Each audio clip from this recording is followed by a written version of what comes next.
cela faisait plusieurs mois qu'il redoutait les mémoires de son fils.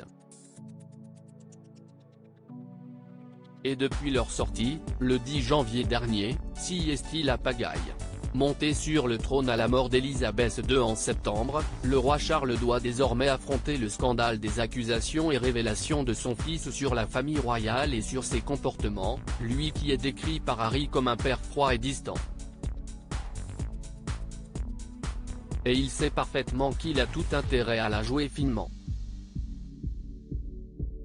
En effet, selon des sources proches du Daily Mail, le roi se serait confié à ses amis ce week-end lors d'un dîner et leur aurait expliqué qu'il ne veut pas lancer une guerre avec Harry car il aurait peur que celui-ci aborde plus en profondeur ses « très mauvaises » relations avec sa première épouse, Diana.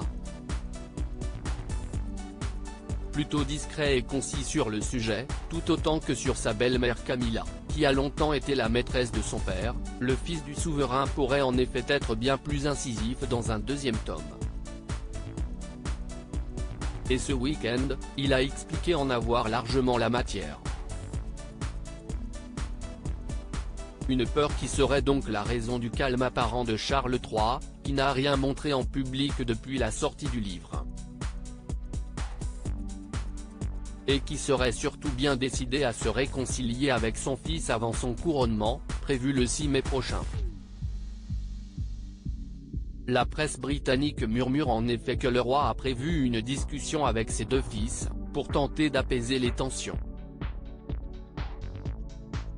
Et autant dire que vu la situation actuelle, il va avoir besoin de faire preuve de diplomatie.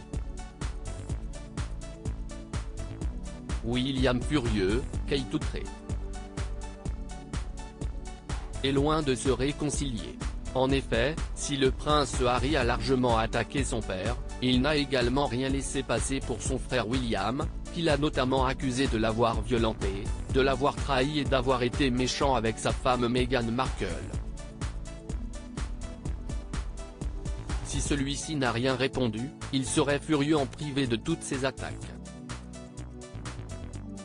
Sa femme, Kate Middleton, décrite comme méprisante avec l'actrice américaine par Harry après avoir été la grande sœur qu'il n'a jamais eue, serait également en colère et triste d'avoir lu ça sur elle. Elle aurait également envoyé une pique à destination d'Harry lors de sa récente sortie officielle, et coordonnée avec William, à Liverpool. Le roi Charles III pourrait-il s'excuser, comme le demande le prince Harry ? Peu probable, surtout que le peuple britannique semble avoir majoritairement pris le parti de la famille royale et verrait ce geste d'un mauvais œil. Mais reconnaître certaines de ses fautes pourrait peut-être faire avancer ses deux fils vers une réconciliation. Et calmer le flot des révélations privées.